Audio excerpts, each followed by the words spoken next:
Welcome to the structure analysis class. So in this class we will discuss about the shear force and moment functions. So in the last class, if you remember, we have discussed about the internal forces. So we have solved one problem how to calculate the shear force and bending moment diagram bending moment for a particular point in a structure.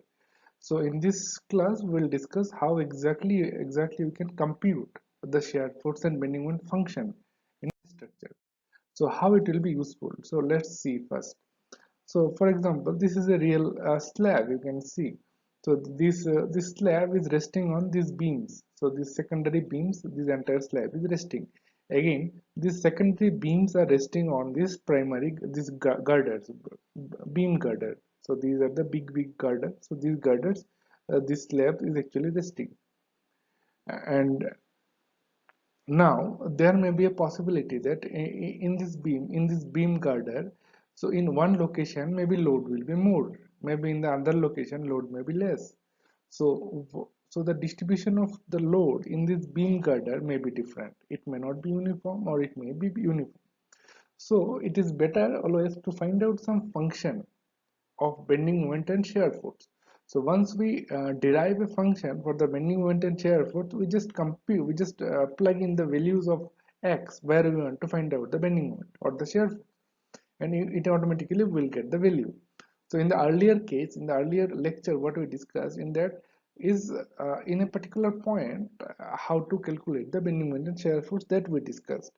But always it will be convenient to generate a function for of the bending moment and shear force, so that in any location, in any given location, we can easily compute what is the value of moment and what is the value of shear force. So today we'll discuss or we'll develop basically the shear force and moment function. So for example, if you see, this is a simply supported beam. In one side is hinge and the other side is roller. And there is two types of loads are acting on this beam. One is UDL and another is a concentrated load P is acting. So each force again has a different. So if I ask you to find out what is the bending moment and shear force value at this location, and maybe at this location, or at maybe at this location, so like that we may want to find it out the shear force and bending moment bending moment values in a multiple location of a beam. So in that case, if you use the earlier method, so like we have first, if you remember last class, we discussed the procedure. First one was to calculate the support value support reaction and then draw the free body diagram of the section. For example, if you want to find it out bending moment shear force in this section, what we will do is we'll make a cut here, and then we'll draw the free body diagram of this left side, and then we compute using the equilibrium equation. We compute the shear force and bending moment logarithm, the bending moment value at this point. Again, if you want to find it out and the shear force and bending moment diagram of this x2 here in this location, then again we have to make another cut here, and then again we have to draw the free body diagram and bending moment and shear force equilibrium equations again we have to employ, and then we can get the value. So again for this location same process will continue. So this process will be very much lengthy process if we are finding out in multiple locations here for the bending moment diagram. So to simplify the process, if we develop a function, shear force function or the bending moment function for this entire structure, then it is just very easy to compute. So today's class that only we'll try to solve. So what is the procedure to calculate? So our first job is to calculate the support reaction. So what is support reaction? Basically, the whatever the support reactions, or determine the support reactions on a beam and resolve all the external forces into components acting perpendicular and parallel to the beam's axis. So that is our first job, is to calculate the support reaction. Next, we have to develop our shear force and bending moment function. So how to develop? Specify separate coordinate x. So we have to assume a coordinate x. So basically a function will develop with respect to value x, and associate origin, extend it to the region of the beam between the concentrated force and at the moment where any discontinuity is there or distributed loading is there. Now this is first step. We just take a length value x from the some origin point. Next one is section the beam perpendicular to its axis at each distance x, and from the Fibry diagram of one of the segment determine the unknown values of V and M. So that is our next job we'll do. And lastly, the result can be checked by, you can just you can draw the bending moment and shear force diagram for entire beam, and just at any point where you want to find it out bending moment and shear force, you just take the find out the gradient and you will get the shear force and bending moment diagram at this location. So let's solve the problem. Then this problem will be, I mean, this it will be very much understandable for you guys. So here a beam is given. So what is the determine the shear force and the moment diagram for this beam? So this is a beam given. So this beam, if you see, this side is embedded into a wall, and whereas this side is open. So this side is open, and the uniformly varying load is applied to this beam. So now can anyone tell me it is which type of beam? So this is so if you see, this side is actually embedded into wall, means this side is fixed. So this side is a fixed, whereas this side is free. All right. And the UDL, and you not UDL, actually UVL, uniformly varying load, is acting linearly uniformly varying load, 2 kilonewton to keep per feet is acting. So we were asked to find out the shear force and bending moment function basically with respect to x. So what is x? X is a distance from this fixed and support. So now if we draw this in an analytical format, then we have to make it into a fixed joint, and then our beam, and then uniformly varying load is acting. So like that we can draw our uniformly varying load. So something like that in this shape, the uniformly varying load is acting. So magnitude also given, so it is 2k per feet. So what is the reaction? So our first job will be, if you see in the last slide, we have the three steps, two steps basically. First one is to calculate the support reaction. So that is our first job. So let's calculate the support reaction. The support reaction means this is a fixed support, right? So this is a fixed support. So fixed support means only one vertically upward reaction is available. So only one vertical upward direction is available. So this vertical, what is the value? So let's give some name A maybe. So what is the value of RA? So RA will be, so this is a UVL. So UVL means here it is 2K and here at this point it will be 0. So how much will be the total area under this? It will be, so what will be the value of RA? Let's compute this. So it will be half into, it is a simply triangular load, right? Half into base. So base is given 30 feet. So 30 into height. So height is 2K at this point. So now just compute it, you will get it 30. So 30K. So at this support A, so support A is the value is 30K. So that's what we have just now computed. So next job will be to find out what is the bending moment and shear force diagram at a distance of x. So we have taken a section at a distance of x because our function should be with respect to x. So now we have to take a section at a distance of x and then draw the free body diagram, and then we compute the shear force function and bending moment function.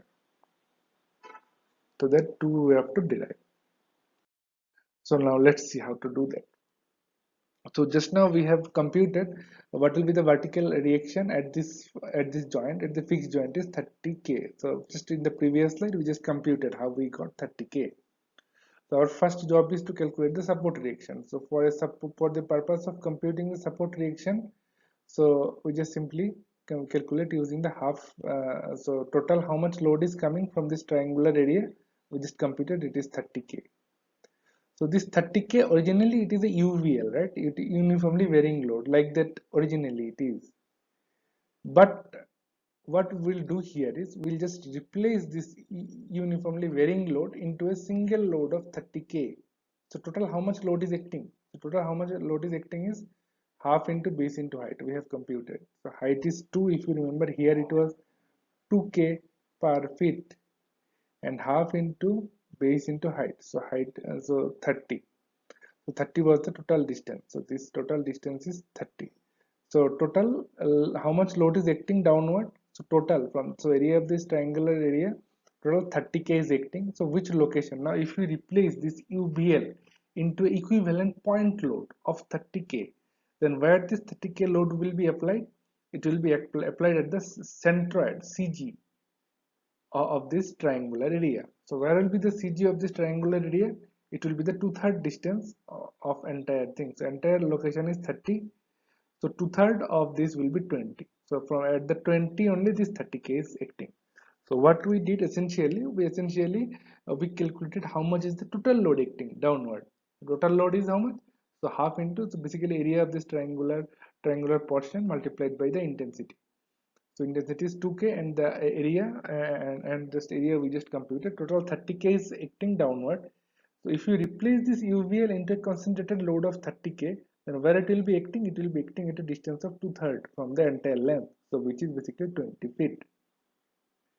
So next, our next job is, now we computed what is the reaction at this point. The reaction is 30k we have computed. And now we replace this entire uniformly varying load into a concentrated load of 30k, and which is acting at a distance of 20 feet from the support. So once we keep this 30k acting at a distance of 20 feet support, then they are only in UVL, uniformly varying load. So we replaced UVL into a concentrated load of equal amount of 30k. So now because of 30k, how much reaction is coming at this support? So please remember, this is a cantilever beam, right? Last slide we have shown. So this is a cantilever beam, means it has three reactions. One is vertically upward, another is horizontal reaction, another will be the moment. So this is cantilever fixed joint, means there will be three reactions. So only one reaction we compute, that is 30k we have computed. So total load acting downward 30k. So there must be upward force also should be 30. So then only our structure will be in equilibrium.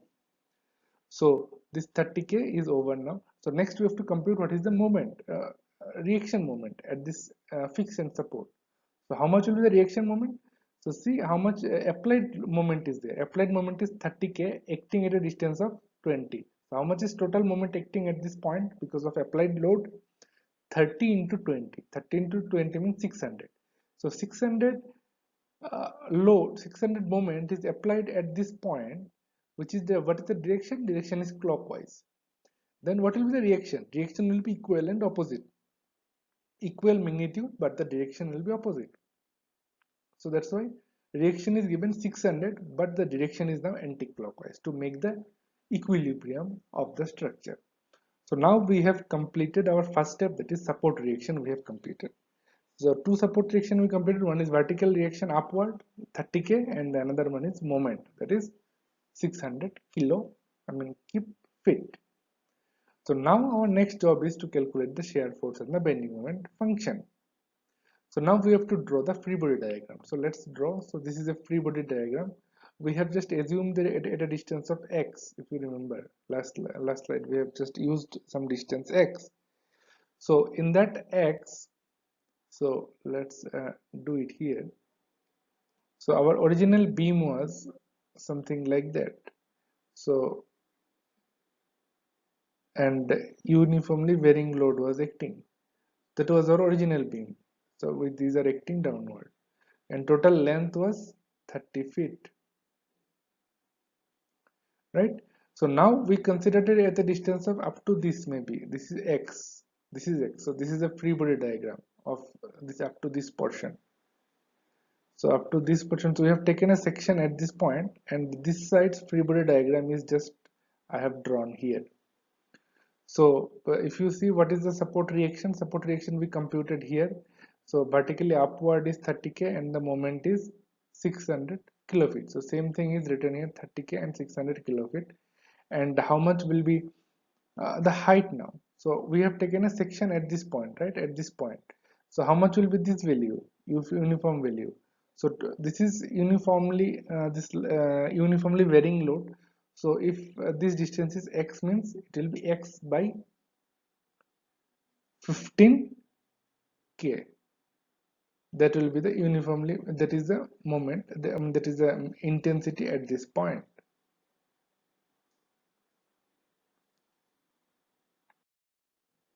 So now you can ask how we got this value. So just imagine, so this is our original beam, so it is uniformly varying load, right? So this is a triangular load. So at this point here it is 2, and the total length was, if you remember, it is 30, right? 30. And now we considered here, maybe from here to here it is x, and we have taken a section at this point after x. So how much will be the intensity at this point? So here it is 30, but how much will be the here? So just use the that's equation for the triangle, similar triangle. So this is one triangle, and this is another one is a big triangle. So for big triangles, if you consider this as a y value, I don't know, we don't know what is the value. So let's do it. Y by x equal to, using these two triangles, this triangle and this triangle, y by x equal to 2 by 30. So now how much you will get y? So y will be basically 1 by 15 x. So that's what. So this will 1 by 15x. That's what we computed here. That is basically y in this our diagram. So 1 by 15x. That's what we got. So x by 15. So this value is x by 15. And now if we just replace the entire uniformly varying load. So this is uniformly varying load acting downward. So now if we replace this uniformly varying load into a point load, then point load, how much it will be? So the area, basically area of this rectangle, a triangle. So how much is the area? Half into base. So base is how much? Base is x. Base is x, and how much is the height? Height is basically x by 50. So that much is the total load acting at this point. So how much will be the distance? So this distance, so it will be acting at the CG of this triangle. So CG, where it is resting from this point, it will be 1/3 distance. So 1/3 will be x by 3. So this is the free body diagram we have done. So that is our second step. So now in the third step, we have to calculate the V and M. So what will be the, how to calculate V? So we just use summation of all the, now we have to use the equilibrium equation, right? The equilibrium equation means summation of all the vertical forces equal to 0. We have applied first. So what are the vertical forces acting in this free body diagram? So one vertical force is 30k acting upward. So let's consider upward as a positive. So that's why 30k is positive. So next, any other force is acting. So this force is acting. This concentrated force. We just replace this UVL into a concentrated force, right? So now this concentrated force is also acting downward. So how much is the magnitude? So this much.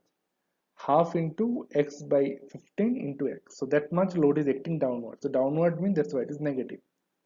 Now any other forces, any other vertical force is acting. So this shear force is also acting.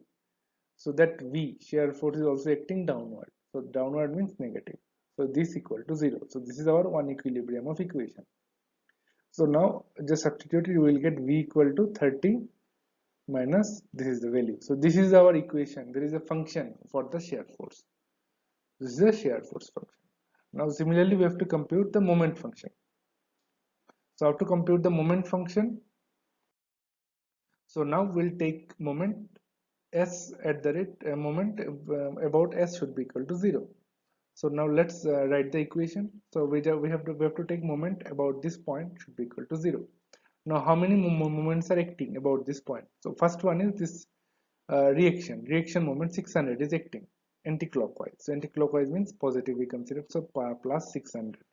Now any other force is acting. So basically we are finding out moment, sorry, we are finding out moment at this point, right? M we have to come computing. So it will be, so 600 is anyway acting, so that's why it is positive. Now another force is acting 30k. 30k is acting at a distance of x, so which is also anti-clockwise direction, sorry, clockwise direction. So this is a clockwise direction. So clockwise direction means that's why it is minus 30 into x because of this. Now next, because of this, again this vertical force, again you will have the moment, but the direction will be now anti-clockwise. So that's why the magnitude is half into x by 15 into x. So entire force into distance. Distance is how much? X by 3 into x by 3. And this is positive. Why? Because it is acting clockwise direction. So this is moment, and then we have another moment is acting at this point. This is m. plus m because it is a anticlockwise moment. We consider it's equal to 0.